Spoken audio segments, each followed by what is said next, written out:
Sa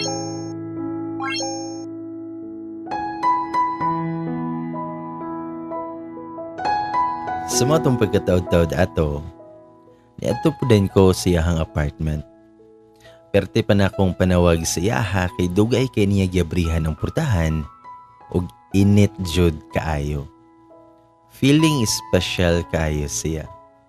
Bitaw. Then pag-abri anak niya, nangutana din na siya kung ako ang duplicate daw. Ako pa siyang giingnan, ay nawala. Pila na dyan na kay Yawi ang ako ang nawala pa. Ako pa na siyang giingnan, nga sa sunod ha, ayaw na ko pabuhatig duplicate kay di naman ko mo anhidere. Dugay kay ka mga bre. Tabag ko na siya nga, sus, sa puton man din akong palangga, oy. Dali, dere be. Pero ako siyang giingnan, pagpuyo dira, kay gigutom ko. Ug nagkidhat-kidhat na siya sa kuha, ug iya kong giingnan, nga mukaon sa daw ko. Kalami ba lugiton siyahang mataba. Then taod-taod ana, niingon si Alfred na, ay palangga, nagpalit ra ba kog digicam ba? Dali, picture ta.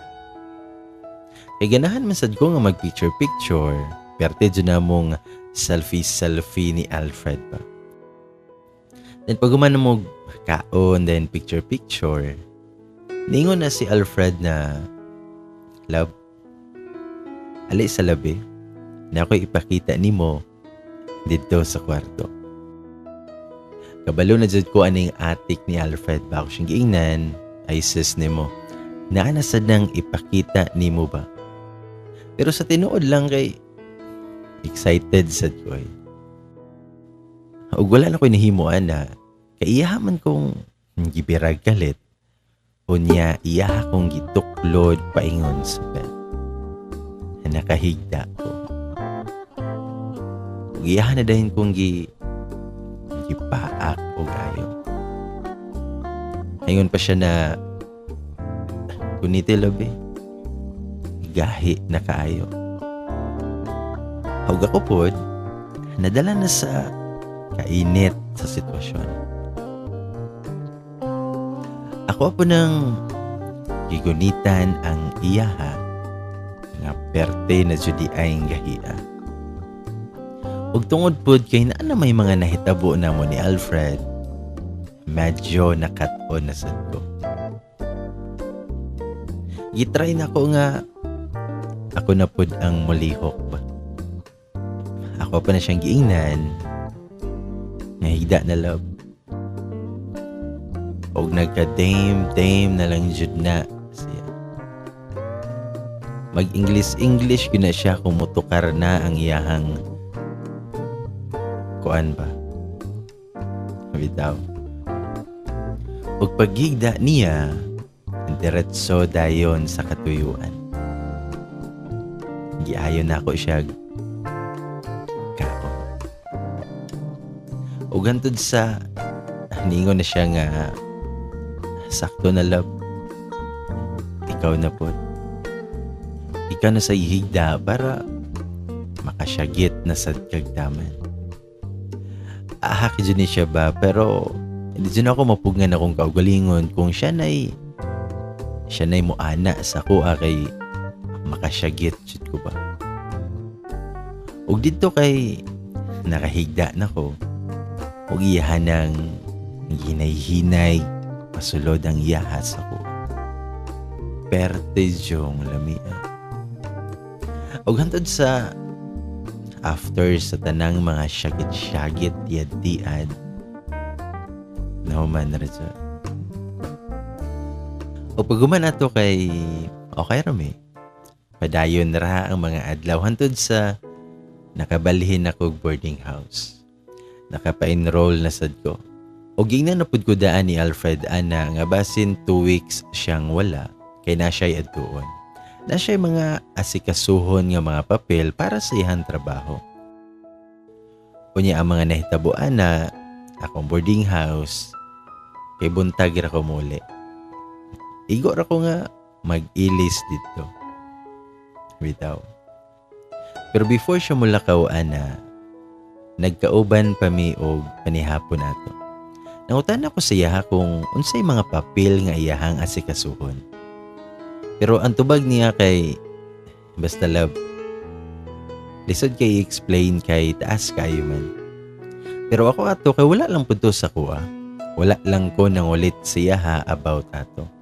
Kay lagi, about man to sa iyahang trabaho. Then pagkahuman na mo kaon, kaya na siya ipakita nga envelope sa kuha.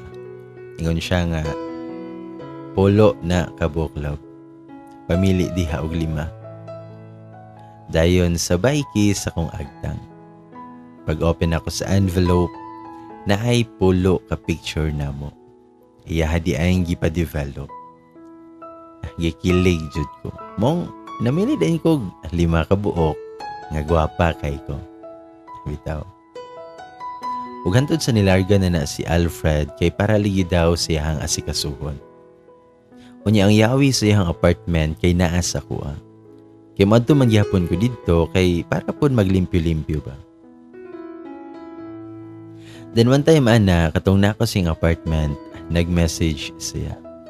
Iya akong giingnan nga na ako'y pasalubong daw. Mga bracelet nga hinimo sa iyahang mama. Iya po daw gipakita iyahang mama sa moang mga picture. Nakuratan og nakulbaan jud hinuon ko. Nakapangutan na lang jud ko niya kung unsay ingon sa iyahang mama. Ingon pud si Alfred, nga ingon daw iyahang mama, nagwapa daw ko. Gikuha pa gani daw ang isa ka picture siyang mama kay ipa-photo frame daw. Ka-sweet ba oy? Paguman ato kay okay ra gihapon mi. Bisag LDR mi. Bitaw. One night nanghagad mo ang isa ka classmate nga sila mi manihapon kay birthday niya. Ug syempre kay kaon man ni adto jud ko. Pero nagkalami man ang istorya ug hantod sa nagka-tagay ginagmay. Hantod sa ning tagay dinaghana. Sa moto ang ending, kay alas 3 na ko sa kadlaw na kauli. Pag-abot pa nako sa boarding house, kay natingala kay ko kay open man ang lights sa sala ug sa akong kwarto. Nagdali-dali lang jud hinuon kog abri sa pultahan. Nya pagtanaw nako, naa si Alfred. Unya naanay 4 ka botilya nga natumba. Unya ako kay klaro ug halata kaayo nga perting iguan na. Ang ako lang naingon, "Uy love, hana na day ka?" Ug isog jud kinagtinan-awan siya sa kuha ug nangutan na kung aha ko gikan. So matong giingnan ako siya nga na birthday ko. Ingon pa siya, nga ting-uli pa ba karon og tarong nga babae. Ako pa siyang giingnan, "Uy, relax lang po dira. Mabuo pa man ko." Iya din kong giingnan nga mag-ili sa daw ko kaya na siya istorya sa kuha. Pero ako siyang giingnan nga ugma na kay katulgon ko. Pero ingon siya nga di na daw kuno pwede maugmaan. Kinahangalan ko no nga karon na. Pero ako apo jud siyang giingnan nga ugma na kay katulgon na kay ko. Og iya man hinuon kong gibirag kalit o gipalingkod sa lamisa. Og nasuko na dyan na si Alfred kay naningka naman na siya. Mag-ilis lagi daw kuno ko kay didto ko matulog sa ilaha. So matong wala ko'y nahimo kundi nag-ilis na lang. Kaya lakon jud kay ko ato kay sakit akong bukton sa iyang pagbira. Antod sa naabot namin sa iyang apartment. Nisulod ko sa kwarto og matulog noon ta ko sa dihang iya nasad ko nga gipatindog og iyahang gidala sa kusina. Iya akong gipainom og bugnaw nga tubig. Aron daw mahuwasan ko. Aron daw magkaistorya mi kay importante daw kuno kayo. Pero wala ko inom oy. Ako siyang gingnan nga ikaw inom kay ikaw hubog. Sakit kay mong gibuhat sa kuha. Dayon, nag-sorry na si Alfred sa kuha. wala daw niya tuyo. Pero wala ko nitingog ana. Og nitindog na unta ko kay mosulod na kog balik sa kwarto kay lagi gusto na ko nga ugma na may magistorya. Og nikalit pud bitaw nagtindog siya og iyang gikuha ang baso ug iyahang gilabay. Iya pang gisumbag-sumbag ang bongbong. Nanguro ko siyang gibuhat. Nahadlok ko sa iyaha.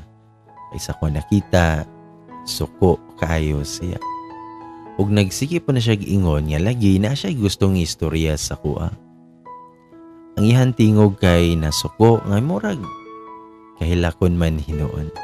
Pero ako kay nagtindog na lang og wala gihapoy tingog-tingog kay nahadlok ko sa iyaha. Unya siya kay nagpadayon lang siyang pagmaoy hantod sa ningon siya nga sulod na sa kwarto ka. Katulog na. Og nakadagan jud ko ana padulong sa akong kwarto kay lagi nahadlok kay ko sa iyaha. Og didto kay nakahilak jud ko. Og hantod sa nakatulog ko kay lagi nahadlok pa unya hubog pa jud. Then pagmata na ko wala siya sa kuhan tapad.